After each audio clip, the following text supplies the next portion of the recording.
नमस्कार विद्यार्थियों। आज हम गैलीलियन निश्चरता के बारे में पढ़ेंगे। गैलीलियन निश्चरता क्या होती है?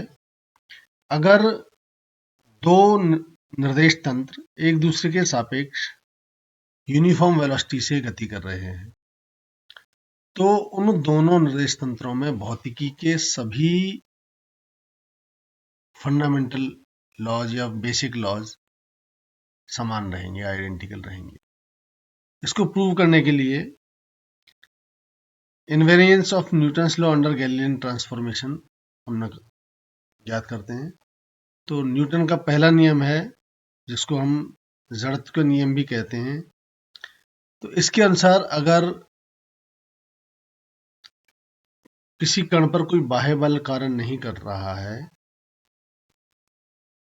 तो उस निर्देश तंत्र में कण का त्वरण शून्य होगा। In the absence of an external force, the acceleration on a particle in frame s and s dash remains same or zero। यानी force F equal to m a equal to zero और force काम नहीं कर कोई बाह्य बल कार्य नहीं कर रहा है तो त्वरण A equal to a dash equal to zero, और कह सकते हो आप V equal to v dash equal to constant, यानी वेग निश्चल रहेगा। In the absence of an external force a particle moves with a constant velocity in all inertial frame of reference।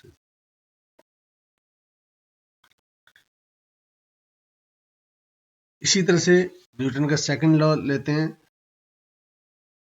मान लीजिएगा force F on A particle of mass m in frame S is given by F equals to ma, but according to postulates that the law of physics are same in frame S and in another frame S dash, which is in uniform motion relative to frame S. So we have F dash equals to ma.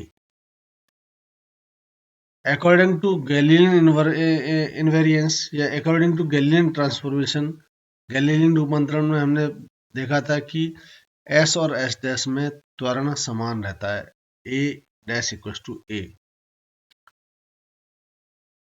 Since F equals to ma dash, so and it is equals to F dash। तो इस तरह से force भी इसमें दोनों निर्देश तंत्रों में समान प्रतीत होगा।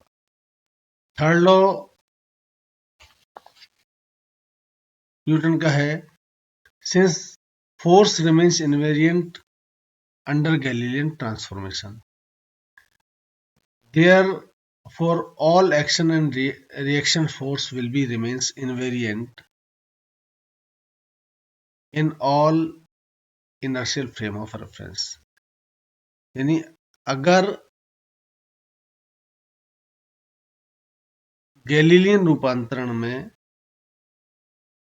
फोर्स इनवेरिएंट रहता है तो क्रिया और प्रतिक्रिया के बल भी इनवेरिएंट रहेंगे। इस तरह से गैलीलियन रूपांतरण से हम न्यूटन के तीनों नियमों की निश्चरता ज्ञात कर सकते हैं। Now invariance of law of conservation of momentum, संवेग संरक्षण के नियम की निश्चरता ज्ञात करते हैं। If N external force acting on A system is zero, then momentum of the system remains conserved। अगर किसी कण पर कार्य या किसी निकाय पर कार्यरत बाह्य बल का मान शून्य है तो उसका संवेग संरक्षित रहता है या निश्चित रहता है। इसके लिए मान लीजिएगा दो कण हैं आपके पास जिनके द्रव्यमान m1 और m2 हैं, वो एक दूसरे से टकराते हैं। दोनों कणों की प्रारंभिक और अंतिम वेग मान लीजिए क्रमशः u1 u2 तथा v1 v2 है। तो फ्रेम S में संवेग संरक्षण से टक्कर से पहले निकाय का कुल संवेग, ये m1 u1 पहले कण का संवेग, m2 u2 दूसरे कण का संवेग equal to m1v1 plus m2v2 टक्कर के बाद का संवेग। अब अगर ये मान लें कि जो दूसरा निर्देश तंत्र एस डैश है वो भी नियत वेग से गति कर रहा है v s के सापेक्ष। If another frame s dash is moving with constant velocity v relative to s, and if the velocities of the particles before and after collision in frame s dash are u1 dash and u2 dash and v1 dash and v2 dash before collision and after collision, then using Galilean transformation वेग के Galilean रूपांतरण से हमें मालूम है u1 dash equal to u1 minus v, इससे u1 की value निकाल लीजिएगा u1 डैश प्लस v, ऐसे u2 dash equal to u2 minus v, u2 की वैल्यू निकाल लीजिएगा, ऐसे v1 dash equal to v1 minus v, इससे v1 की वैल्यू आ जाएगी और यहाँ v2 की वैल्यू आ गई। तो यहाँ u1 u2 v1 v2 की मान आ गए। ये वैल्यूज इक्वेशन 1 में सब्स्टिट्यूट कर दीजिएगा और इसको सॉल्व करने पर आपके पास आएगा m1 u1 dash plus m2 u2 dash equal to m1 v1 dash plus m2 v2 dash. ये रिप्रेजेंट करता है कि मोमेंटम s डैश निर्देश तंत्र में भी संरक्षित रहता है। Hence momentum remains invariant under Galilean transformation, अर्थात गैलीलियन रूपांतरण में संवेग निश्चर रहता है। इसी तरह से हम ऊर्जा संरक्षण भी ज्ञात कर सकते हैं। यदि आपकी जो दोनों कणों की टक्कर प्रत्यास्थ टक्कर है, then by law of conservation of energy